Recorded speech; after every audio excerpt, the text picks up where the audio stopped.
马斯克和特朗普闹掰了，我最喜欢看别人家吵架了。那如何高级的看一场吵架呢？了解经济，先了解政治。美国总统虽然在共和党和民主党两党之间争夺，但其实今天的美国有三股势力正在上演一场《甄嬛传》。这跟我们宫斗剧是一个道理。当甄嬛跟皇后有共同的敌人华妃的时候，他们是可以站在一起的。但是当华妃败落，或者是两个人在合作过程当中起了矛盾，就会瞬间结束同盟，矛头指向对方。第一势力是建制派，代表人物是布什家族、克林顿家族之类的，这是美国政治的老钱阶层。这群人不靠煽动情绪，也不靠推特发声，而是靠智库、华尔街、老媒体、常青藤联盟。他们是体制内的稳健派，做事狠，非常狠，但是又不动声色的保持优雅。就像《甄嬛传》里的皇后，他们掌握着传统的权力机器，掌舵百年，深谙朝廷的游戏规则。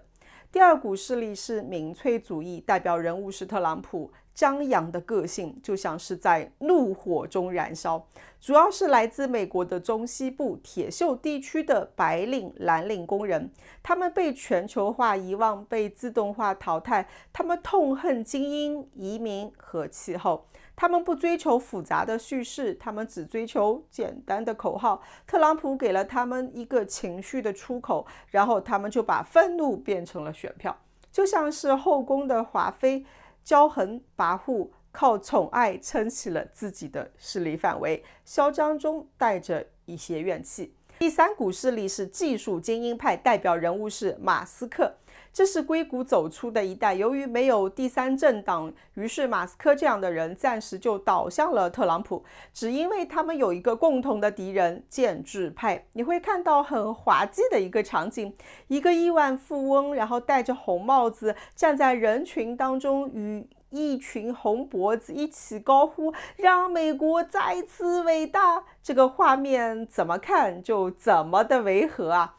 他本质上就是一个精英主义者呀，他只是暂时戒了民粹主义的壳嘛，这就是马斯克。这个群体是极其有钱的，也是极度有能力的。截至2025年，全球市值最高的公司前5名当中，这些科技巨头的市值已经超过了许多国家的 GDP。这也意味着未来政治的话语权可能从政府转到科技公司。传统上，美国政府是规则的制定者和执行者，但是在数字时代，科技公司开始扮演起了准政府的角色。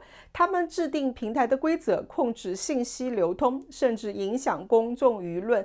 例如，社交媒体平台的算法决定了信息的传播途径。在某种程度上来说，科技公司已经成为看不见的政府。所以，当马斯克开撕，也就意味着他是有把握的。钮祜禄，马斯克诞生了。你瞧，他说他要弹劾特朗普，并且指出了爱泼斯坦名单。我要么不弄你，弄你就弄死你。然后在社交平台上 X 发起了一项民意调查，询问他超过2亿的粉丝是否是时候建立一个真正代表中间 80% 的民众的新政党呢？这不仅是一次网络互动，而是一次造反啊！一场美国革命正在酝酿之中。美国的三角权力游戏开场了，对我们来说，他们吵得越凶，我们就走得越稳，这是千载难逢的机会。美国暂时没有太多精力来绊脚了，利好我们埋头苦干，脚踏实地的去追。未来可期啊！中国的国运来了，挡都是挡不住啊！好了，我说完了，文字版已经发布在小狮子的书房，再见。